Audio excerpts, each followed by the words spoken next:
Bueno, 9 de la mañana, 34 minutos y mucho para hablar de temas económicos aterrizados a lo doméstico. Por eso hemos convocado esta mañana a nuestro querido Nicolás Lucich, porque tenemos para hablar sobre el acuerdo que suscribieron hace pocas horas Uruguay y Chile. Obviamente, toda la repercusión que ha generado la planta de UPM, este anuncio de UPM de su decisión de invertir en nuestro país, dando de esa manera un impulso. Y yo le pregunto a Nicolás Lucich, esto, entre otros factores, ¿está haciendo que baje el dólar? Buen día. Arrancamos intensa la mañana. Pero, Danilo, Lorena, Humberto, ¿cómo andan? Vamos a lo que quiere saber doña María y don José. ¿Qué pasa con el dólar? Y bueno, ayer en Subrayado hicimos un análisis en base a la última información. Hoy comentando algo más con alguna gente. El dólar había tenido un aumento, digamos, apreciable. No fue un aumento, digamos, histórico ni mucho menos. Pero ¿te acordás que había estado en el eje de los 28, 30 pesos y se fue a 35, sí. digamos, en abril, mayo, junio? Y ahora tuvo después empezó a decaer un poquito, pero quedó por arriba de 35 y ahora tiene una baja. Pero lo obligó al central a comprar. Obligó al central a comprar. Las causas. Antes de que se anunciara lo de UPM, ya en Estados Unidos la tasa de interés se empezó a perfilar de que iba a bajar. De hecho, la Reserva Federal seguramente baje la tasa de interés.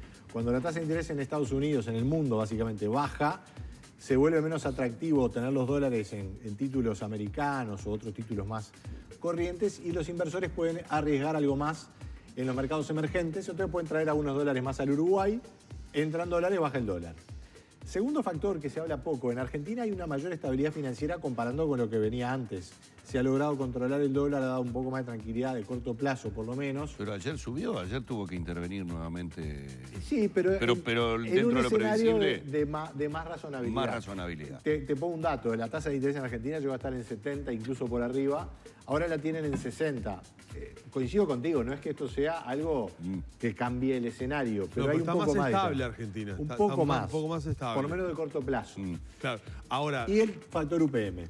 Ahí va, el factor. Sí. O sea, ¿incide esto en las expectativas de los agentes económicos o no? Indirectamente sí. No es que ahora, digamos, por el tema UPM el dólar Uruguay va a bajar, no.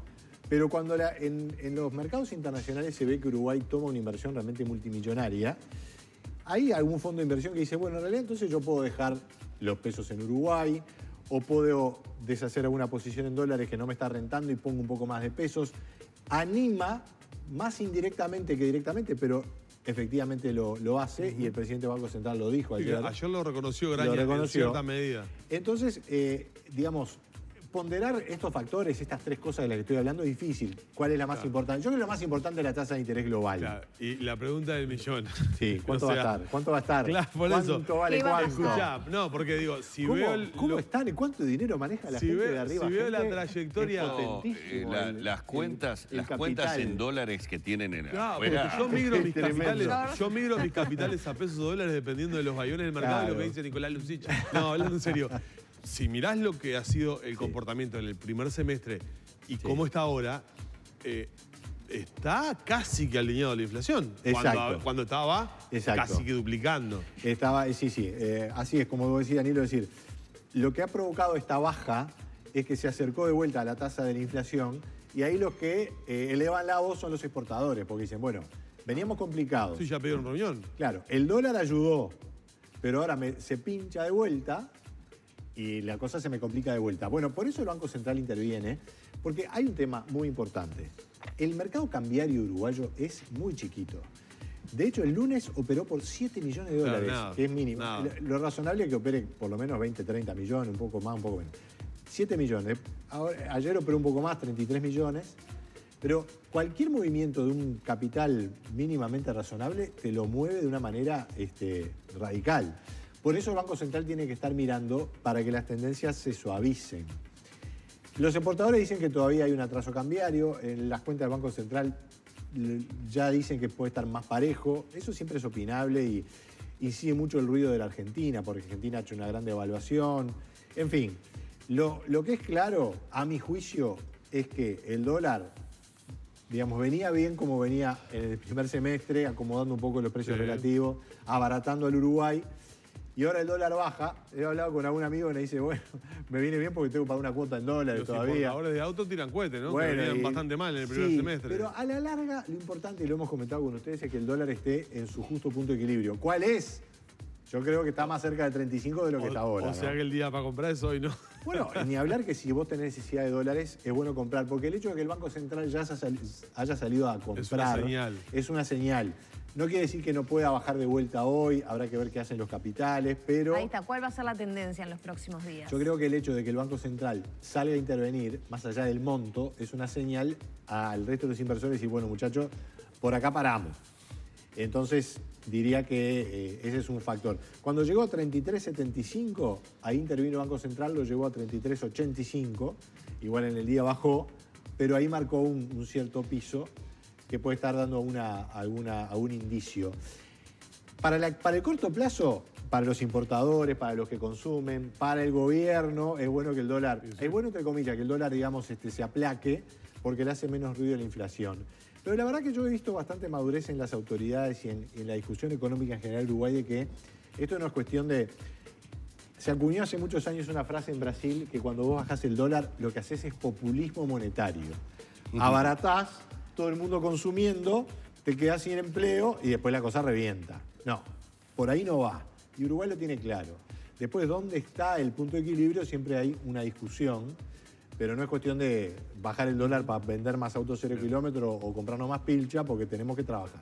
Básicamente eso. Ahora, Nicolás, uno se pregunta, ¿no? Como simple ciudadano común que recibe la andanada informativa y ve que determinados anuncios generan estos cambios, ¿no?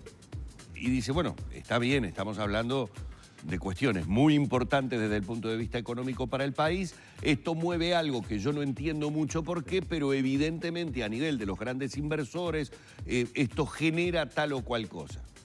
Pero vivimos en un país en donde sale, por poner el caso, voy a ponerlo el caso porque está justo en este momento como noticia de actualidad. Sí. Sale Ovenir Sartú y alerta sobre que el anuncio de UPM es inconsistente porque en definitiva la empresa tiene un contrato en el que no tiene ningún tipo de multa, pago de nada, si esta decisión la llegara a revertir en el futuro. O sea, que se puede ir sin ningún costo, digamos. Exacto. Teóricamente es dice, sin pagar multa o indemnización. Esto fue lo que dijo, y está diciendo, perdón, no es que lo dijo, y está diciendo Ovenir Sartú. Entonces, yo digo, ¿cómo se moviliza todos estos elementos de la macroeconomía por un anuncio y alguien puede salir a decirme, sí, pero miren que esto en realidad no significa ningún tipo de compromiso?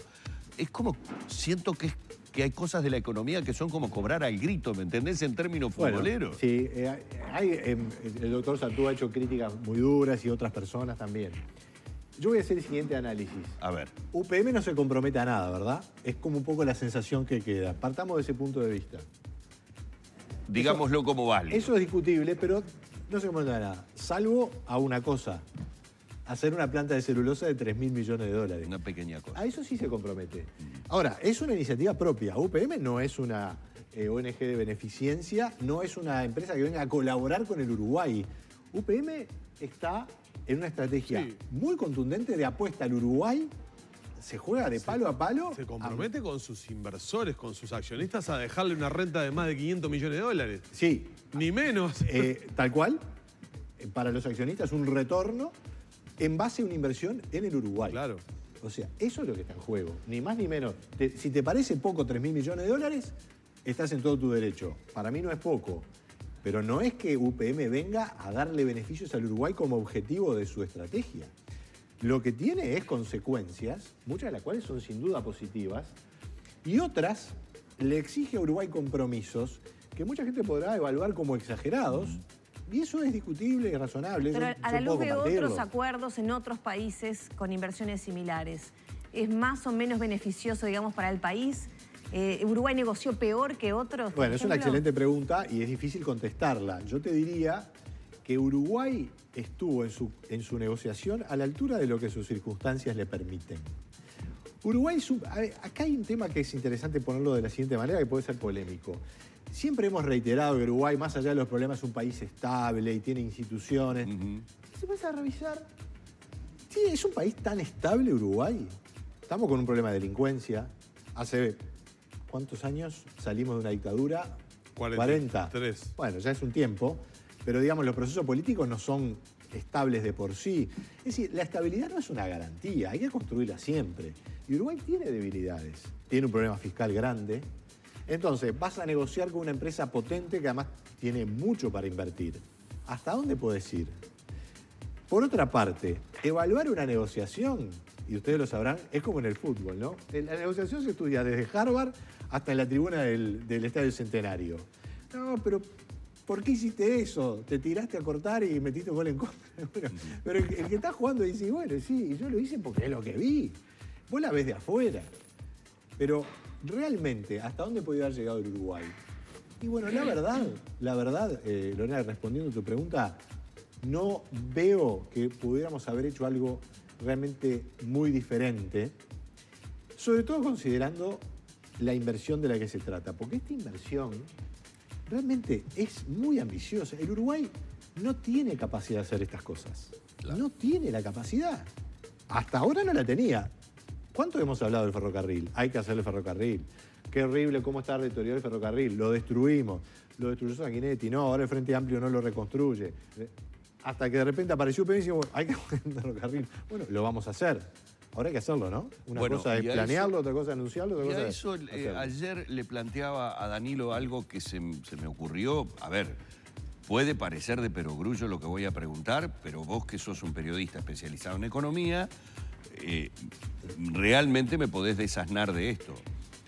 Uruguay, para tener esta inversión de UPM, se compromete a una inversión importante en infraestructura. El ferrocarril es uno de los elementos, tal vez el más importante, pero es a nivel infraestructura. Los partidos políticos que participaron de la campaña electoral en las internas, en sus programas de gobierno, ¿contemplaron esa inversión cuando aún el anuncio de la instalación de la planta no estaba realizado? Es decir, en esas promesas electorales de que voy a invertir, de que voy a ahorrar, de que voy a sacar tanto de acá, de que tanto de acá lo voy a poner para allá, ¿estaban los 1.000 millones aproximadamente de dólares que el presupuesto ya tiene comprometidos? Bueno, muy buena pregunta, Humberto. Creo que todo el mundo la miraba medio de reojo porque, claro, todavía no estaba la confirmación. Es inocultable que el ciclo electoral incidió en todo esto. A mí me da la sensación, y nadie me lo ha negado, no lo puedo afirmar en base a fuentes, digamos, confirmadas, pero me da la sensación de que UPM y la negociación, porque esto se definió en los últimos días, y bueno, pasamos la interna, pero tratamos de no pegarnos mucho a la elección y tratamos de hacerlo lo más separado posible de la elección nacional pasada la interna. El tren no sale del presupuesto, el tren va a ser deuda a futuro del Uruguay, porque Uruguay tiene déficit, el Estado uruguayo tiene déficit, porque no va a tener que endeudarse para financiar el tren, pero como más no tiene la plata, hace un contrato de participación público-privada. ¿Qué hace? Dice, bueno, hagamos el tren. Llamó a las empresas, hubo una licitación, ganó el consorcio que lidera SACEM. SACEM va a juntar el dinero y va a empezar a trabajar. Hace la obra, 1.000 y pico millones de dólares, y después pone a disposición la vía. Mientras la vía esté para usarse, entonces es obra y servicio. Si está a disposición, el Estado le paga 150 millones de dólares por año. Si no está a disposición, no cobra. La idea es que esté a disposición y va a pagar el Uruguay 15 años, 150 millones de dólares. Es una plata. Es una gran plata, que es lo que pone Uruguay. Los ingresos que le paga UPM a Uruguay por concepto de canon y de carga impositiva. Bueno, lo que vos me estás diciendo es que empatamos. Sí. En realidad las cuentas del Estado le dan un ingreso a favor de cerca de 700 millones de dólares, valor actual neto en 30 años. Es decir, todo el efecto haciendo las cuentas a la OPP, a Álvaro García le da 30 años. No sé si llego. No, bueno, está bien, pero ese es el valor actual. La pago actual. yo, pero no la disfruto. Sus hijos lo van a disfrutar. Sí. Gracias, Bobio. No, es que lo que pasa es que no la disfrutás ahora, pero si no viene UPM tampoco la disfrutás, y menos. Es verdad. O sea, la palabra disfrutar que introduce Humberto de Vargas no está en el mapa de la economía uruguaya y no lo estaba por buen rato. Y antes de terminar, este acuerdo entre Uruguay, para no despedirte sin el tema, ¿Ya este acuerdo Uruguay-Chile. Estamos calentando, sí. Este acuerdo Uruguay-Chile. El acuerdo Uruguay-Chile, vos lo sabés, va en un plano totalmente distinto. Es una derivación de un acuerdo que ya se había firmado, que venía... creo que es un capítulo más de una agenda de apertura comercial que en Uruguay venía bastante frenada y el acuerdo con Chile... ¿Por qué lado nos puede beneficiar? Bueno, la verdad, sinceramente, no lo tengo evaluado. Estaba muy enfocado en el tema UPM y ahora saltó el dólar. Se habla de que es innovador en algunos aspectos, ¿no? Tiene cláusulas de género, de servicios... Sí, es positivo. Es un acuerdo muy moderno. Chile es un país que hubiera negociado muy distinto con UPM. Chile es inversor en planta de celulosa. Déjame que sin responderte tu pregunta, tenga la oportunidad de hablar.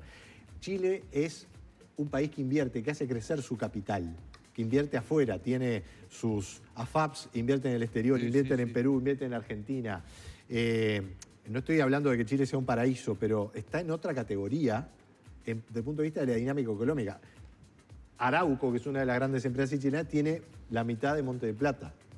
Es decir, va para otro lado. Uruguay tiene que hacerse amigo del inversor porque no tiene capacidad de invertir. Chile va y exige y despliega capital y lo acumula. Esa es la diferencia. Bueno, tenemos que despedir a Nicolás Lussich. Realmente fueron muchos los temas que tocamos. Me gustó la del disfrute. Lo del disfrute. Para el viernes vendría... Yo tengo algo de ingenuo todavía que permanece en mí. Muchísimas gracias, Nicolás. Hemos estado dialogando sobre economía con un periodista especializado como Nicolás Lussich aquí en La Mañana de Arriba Gente. Buenísimo.